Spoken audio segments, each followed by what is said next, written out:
In the Bible, there's an old story. Well, and that's exactly what it is. It's a story. And it's 100% true. It's 100% true, except for it's not.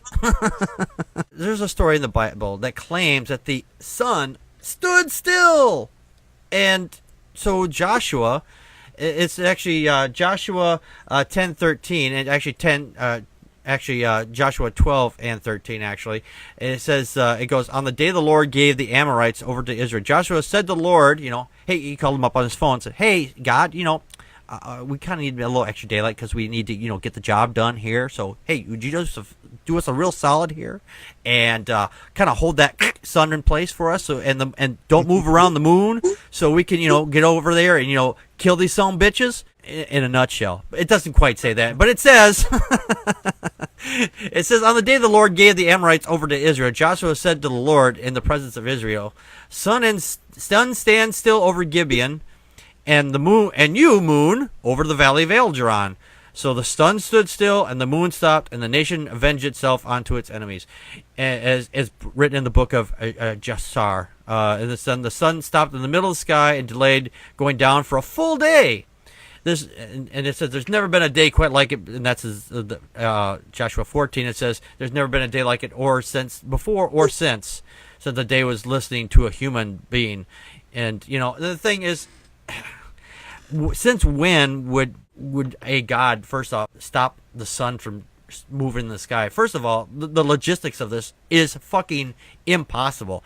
If we stopped moving in space, the people on one side of the planet would basically be squished into the planet, and everybody else that's on the other side of the planet would, fly off, because there's a little thing called gravity.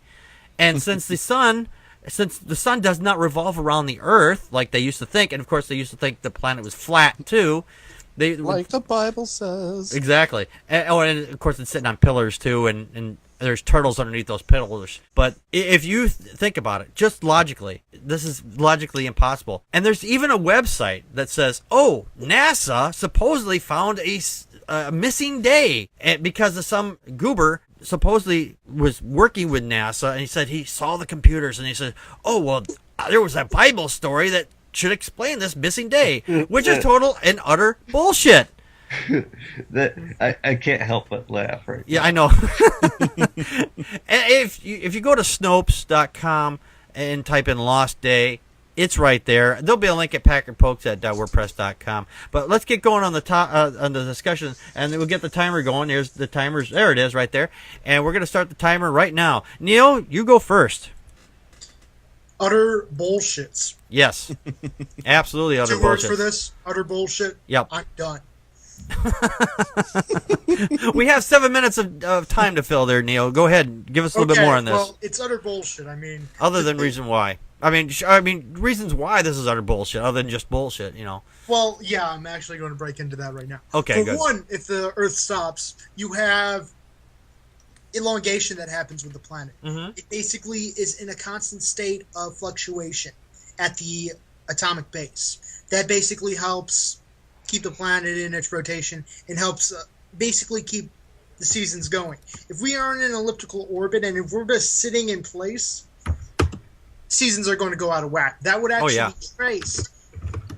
If there was elevations in water distribution in certain geographical locations, that would be or other weather patterns, that would be a instant way of finding this in the fossil record. Oh yeah, Sediment absolutely. Deposits are basically one of the best ways we use to track weather anomalies over millions of years. And that would be something that would be traced in the fossil record. And there's nothing saying in the fossil record there's a missing day out there. So, like I said, utter bullshits. Right, exactly. Dave, your thoughts?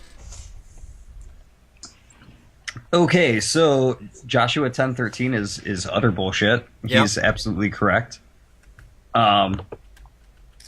It's bullshit on many levels. One of them being the fact that so God stops everything just so that Joshua and his people can kill everyone. Yeah. Apparently got on his cell phone, give him a call. Hey, God! Well, no, he turned off the live feed to Earth.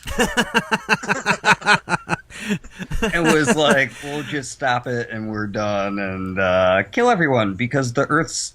And really, God killed everyone by launching them off of... he hurled everyone off of Earth as it stopped. Yeah. And the other people obviously careened into the opposite side of the Earth and just smushed into smithereens. Yep. The whole thing is just absurd, considering so the Earth at the equator is 25,000 miles wide. Mm-hmm. You know what's really interesting about that? If the Earth was spinning just a little bit faster, you could go to the equator and you'd be weightless.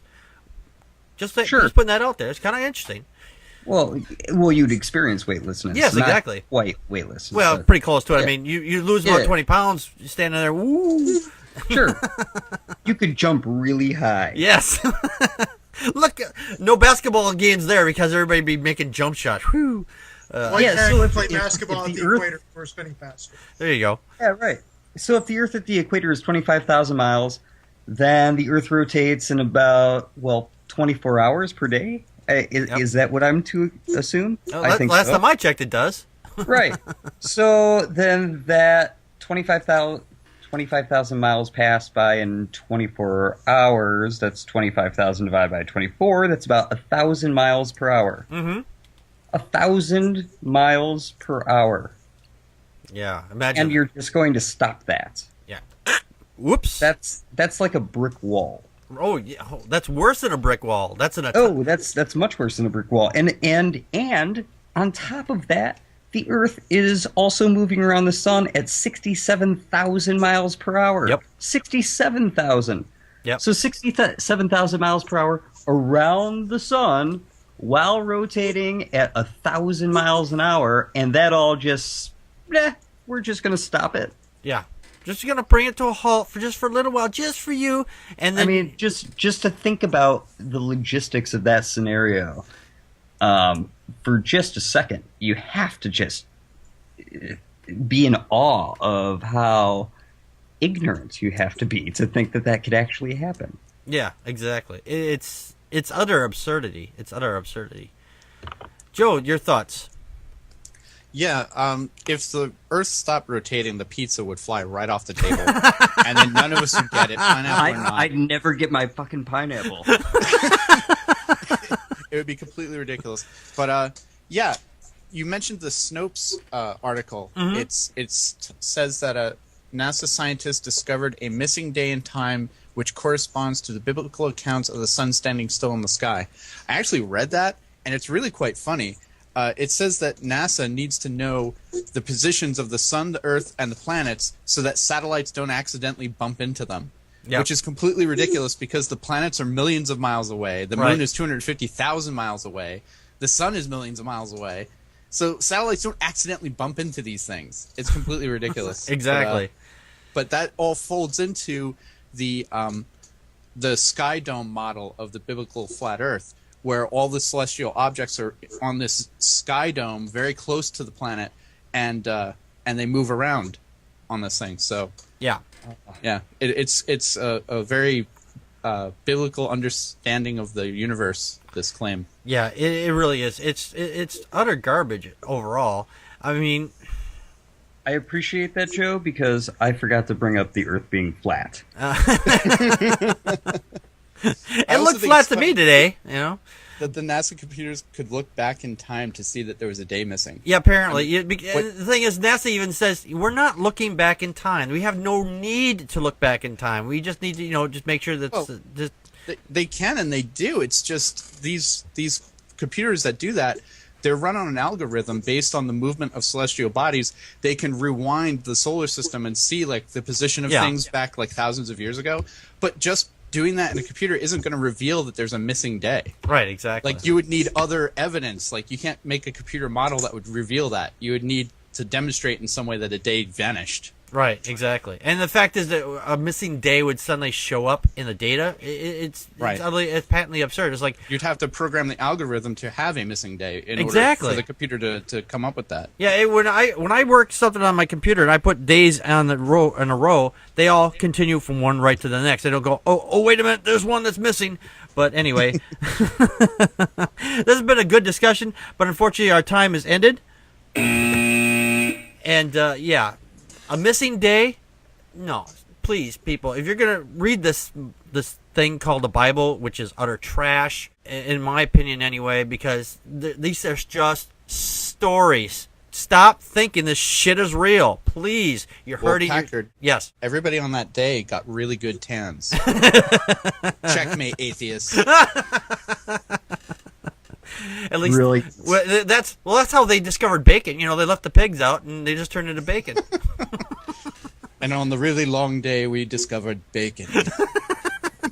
And on the 8th day, we hurled our bacon into the sun.